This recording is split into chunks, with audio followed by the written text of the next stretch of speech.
Hi, it's me again with Corel Draw Tips and Tricks, and I just made a video on how to clean up this and make it into a vector. And the person who put it on Facebook wanted to change this name, and it's very easily with text to path, but there's a little trick in this. So let's draw a circle, and then let's bring the circle in, and it's not quite big enough. Hold the circle with your control button down and make your circle bigger. Now let's bring this in, and that's pretty close. It could be a little bit bigger. Now take your nudge distance and just minutely move it around. And really, let's make it as big as the words. It'll make it a little bit easier for text to path. We're a little bit big, but that's good enough for the video.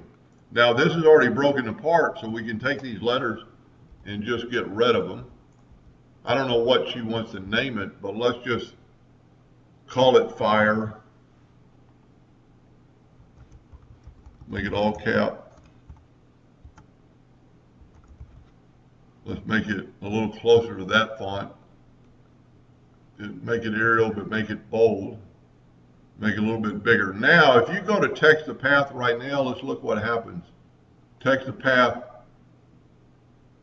it actually worked, but sometimes it'll get messed up.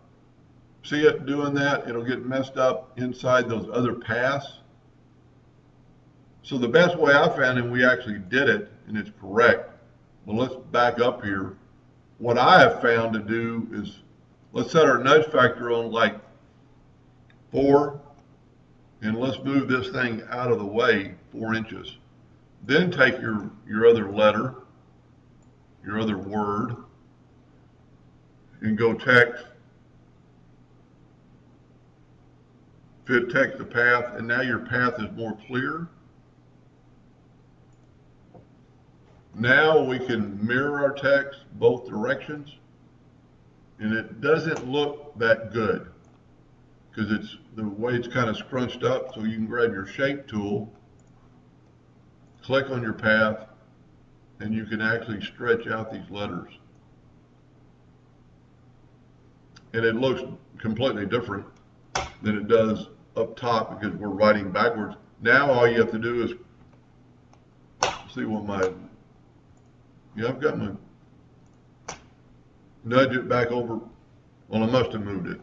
So you can do 2 things. Just go to Object, break text apart, and then just bring this word into this.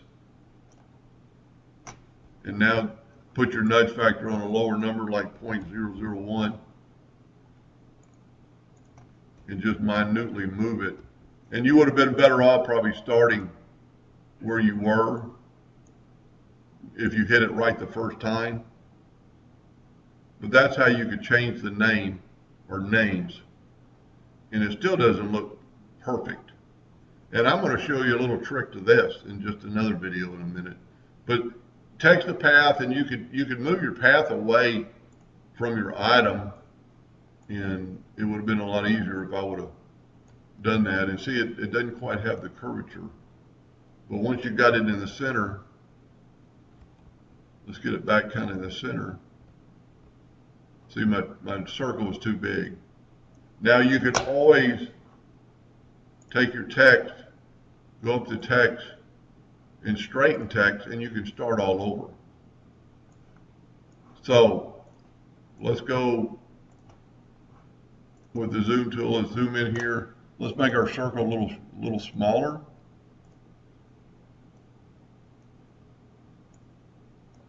There, we're right on the edge.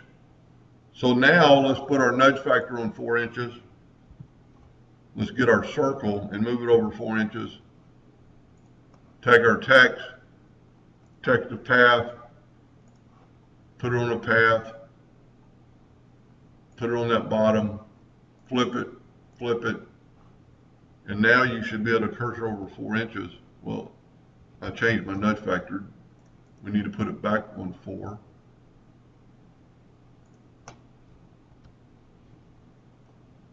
And we're actually on the inside of the circle, so just take your your text and make it bigger, and now get a little bit closer to the center. And now you can lower your nudge factor back down to 0.001.